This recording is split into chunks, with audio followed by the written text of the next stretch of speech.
TV in their rooms today. Matt on the text says, I thought we were becoming a less violent society. Well, certainly there were some crime figures the other day, which were pretty positive reading, although I think that although overall crime was down, I thought violent crime in those figures were up. And we've also been talking about coffee shops this morning. John says Starbucks and Costa are a rip-off. Go to a small one anytime, says John, just asking how much you pay for your coffee and where you get it from. 03453 009956 if you want to talk to me about national service, about video games, or the price of coffee. You can text as well, 81333. Don't forget to start your message with WM. Well, I don't think it's like that, but it was interesting that he said classroom instead of classroom. And he put R in a bath. You never put R in a bath, do you? Adrian Goldberg, 9 till 12. The voice of Birmingham and the Black Country. BBC WM 95.6. Now, children as young as 11 in Birmingham are being treated for drug and alcohol addiction, according to figures published today. 366 children under the age of 12 were referred for treatment nationally last year, but 60% of those referrals were for cannabis. So are drugs as easy to buy as booze? How are 11-year-olds getting hold of cannabis? Let's get a word with Kirsty Burden. Kirsty is the project manager of Streetwise, which educates young people about drugs in North Birmingham, and Colin from Sheldon, who has smoked cannabis for 30 years. Kirsty, good morning. Good morning, how are you? I'm all right, Kirsty, but quite shocking figures, aren't they? Young people getting hold of drugs and booze at a very early age. Yeah, they are really shocking, and unfortunately it is what we're seeing out in the streets. Our project works out on the streets where young people are, and we see them every week.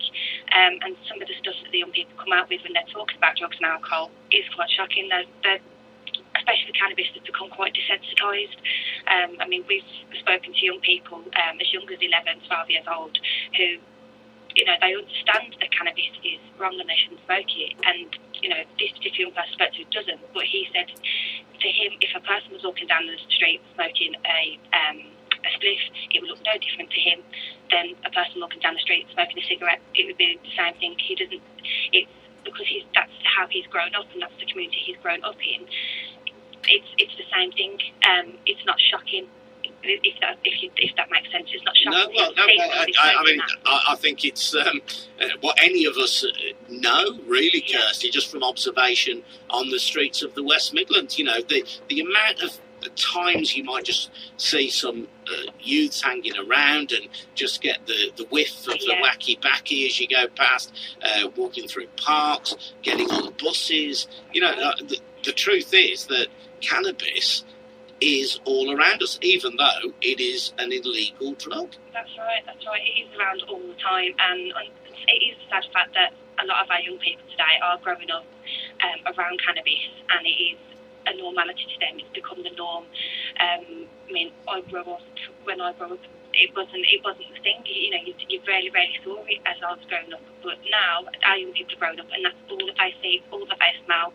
It's not a shocking thing for them anymore. And a lot of young people can't understand why it's illegal. Well, you know, if cannabis is bad for your health, why are you allowed to smoke? And you know, smoke normal cigarettes. And so they some of the young people that we meet with struggle to see the difference between and understand why cannabis is so illegal but smoking isn't, because to them it's the same thing, it's just a different herb. Do you know what I mean? So a lot of the stuff that we do is about educating young people about the dangers of smoking cannabis, drinking alcohol, or, you know, smoking cigarettes as well.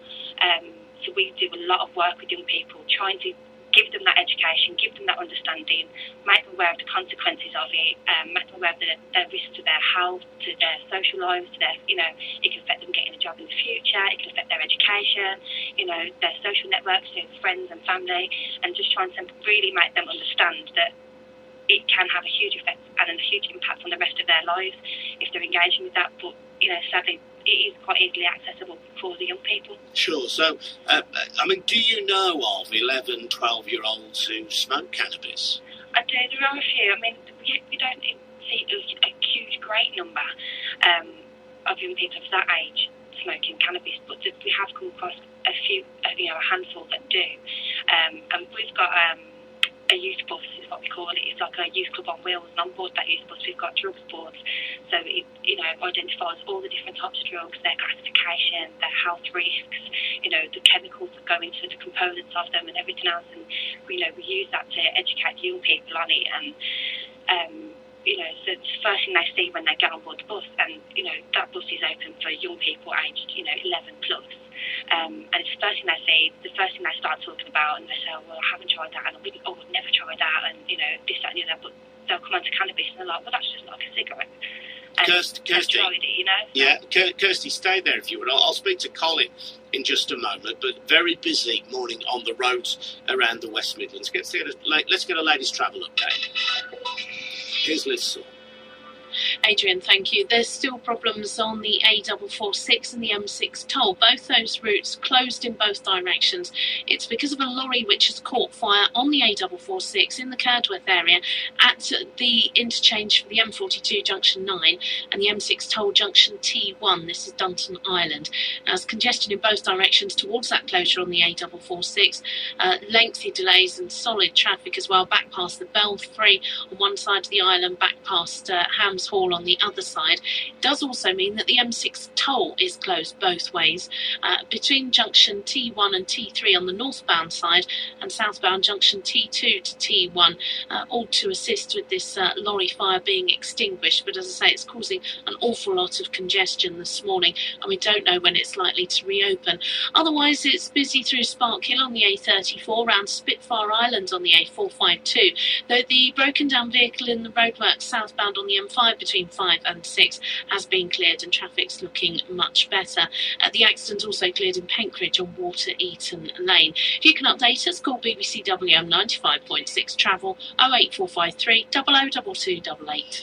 And it's only when I've done something wrong that he called me Caroline, and you think, oh no, I'm in the doghouse. Caroline Martin, 12 till 2. the voice of Birmingham and the Black Country. BBC WM 95.6. BBC WM, it's 14 minutes to 11. Adrian Goldberg with you, taking your calls this morning about violent video games, whether they feed into real-life violence. Also talking this morning about Dame Kelly Holmes, who reckons it'd be a good idea if national service was brought back. What do you reckon? 03453 009956 or text me 81333. Start your message with the WM. Also been hearing as well from Kirsty Burden. Kirsty works for Streetwise, which is a touring van team which works on the streets of North Birmingham, providing drugs education. Just reacting to this story that hundreds of children as young as 11 have been treated for drug and alcohol addiction. I'm just trying to get a handle on how easy it is to get hold of drugs on the streets of the West Midlands. Let's get a word with Colin, who has been a cannabis user, I think, for 30 years. Hello, Colin. How are you, my friend? Hello again, Adrian. Nice to speak to you, Colin. Colin, how old were you when you got into it? I was pretty late, actually, 25. So you say pretty late. Why? How old were most people then who started getting into well, you're going back into the 70s now, and of course, cannabis wasn't really used that much by many people way back then. And as the lady was saying earlier on, she didn't see a lot of people using cannabis when she was younger. But is she still on the phone? Yeah, Kirsty's here. Kirsty's here, yeah. Hello, Kirsty. You're right. I am, yes. Have you heard of the United Nations policy on drug prohibition? I've heard bits and bobs about it. I'm not fully up to speed on it. Yeah, well, in 2010, the United Nations sent out a discussion paper for all governments to discuss as far as drugs were concerned. It was called From Coercion to Cohesion. And Baroness Meacher got hold of this discussion paper. I don't know how she got hold of it, but she stood up in the House of Lords in 2010 and said there's no more obvious waste of money than the £19 billion spent on drug prohibition. Well, Colin, Kirsty isn't here to talk about government policy. She's here to tell us about what she does with her touring van on the streets of North Birmingham. She does an excellent job, by the sound of it. Colin, I want to talk about the availability, because if you're a cannabis smoker, that's your right, but of course, it is illegal. So actually, it's not your right. It's illegal because the government says it's illegal. It wasn't illegal. It wasn't illegal prior to 1971. Colin, will you hear me out? Because we're talking about children as young as 11 and 12 getting hold of cannabis. Well, that's right, but you've had this discussion with me before, probably 9 years ago, when you talked about children using cannabis. It's an ongoing thing, and it's due to the actual. You're still there. Yeah, I'm listening to you. It's due to the actual society in which we're living. You're talking about computer games and the programming of children's minds. You're talking about people going into the army. What does the army do to people? It programs their minds. Does it? Well, the whole of our lives program our minds. Colin, Dame Kelly Holmes, who came up with the idea for National Service, said that it transformed her life. We heard from an earlier caller who'd spent a lot of his life in care, and he said that the army was the alternative to prison for him. It made his life. So, let's not denigrate the army. If you want to defend cannabis, that's fine. I'm not denigrating anything. Well, you did. You said it programs your mind. Well, it does. The whole of our lives program our minds. Everything we do is a learning process. Everything children do is a learning process. Yeah, but there are some things that society says children can't learn to do at the age of 11 or 12, or in the case of cannabis, at any age, because it's illegal. Now, you would not defend, would you, Colin, the availability of cannabis on the streets of the West Midlands to 11 and 12? No, it should be managed properly in the same way that all drugs should be managed properly. And what's proper? According to the United Nations recommendations. When you say the United Nations recommendations, we're governed in this country by the laws of our land. Which say cannabis that's is illegal. right, but you have to ask yourself what is the best advice that you can possibly attain.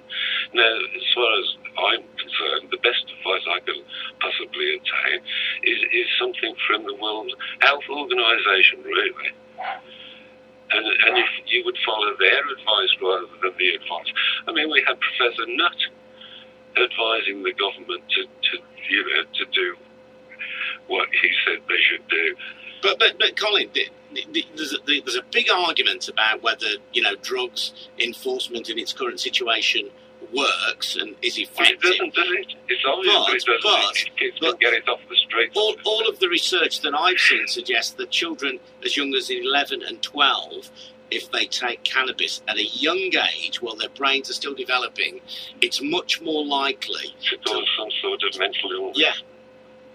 Well, that's another problem, isn't it? Because there's no actual escalation of the amount of people suffering from psychosis or schizophrenia, even though cannabis is supposed to be a stronger drug than it was so many years ago. There's no actual percentage increase in the amount of people getting mental illness at all. Well, I don't know about that. I'm not a drugs or indeed a mental health professional. Colin, thank you.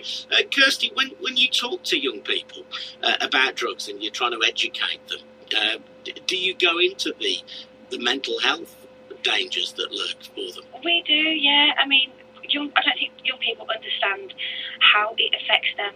They just think they get a bit high, have a good time, and then, calm down. I don't think they understand the effects it's having on their body. We try to educate them on the fact that, like you said, their brains are still developing. At that age, they're not fully developed.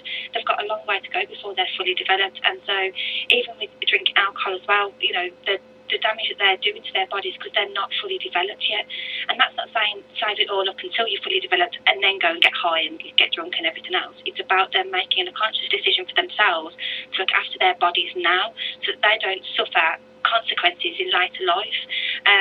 Colin was saying about there isn't an increase in people having psychosis or mental health issues, but I think there is. I think it may not be as reported enough back then, because maybe back in the day there wasn't enough support out there for people with mental health issues.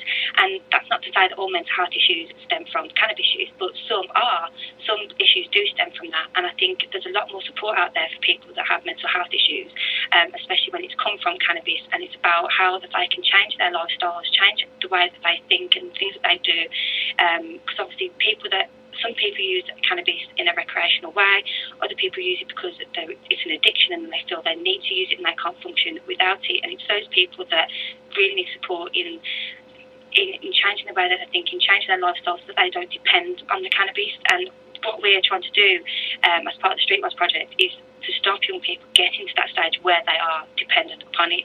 They use it recreationally at the moment, so we're trying to explain to them, well, this is what's going to happen if you carry on the way you're going. This is what's going to happen to your body.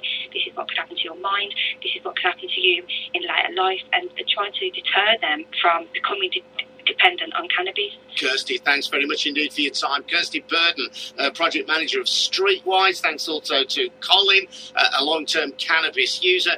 As I say, hundreds of youngsters are being treated for drug and alcohol dependency under the age of 18. Many of them, though, you might think booze, yeah, they can get hold of that, but it's cannabis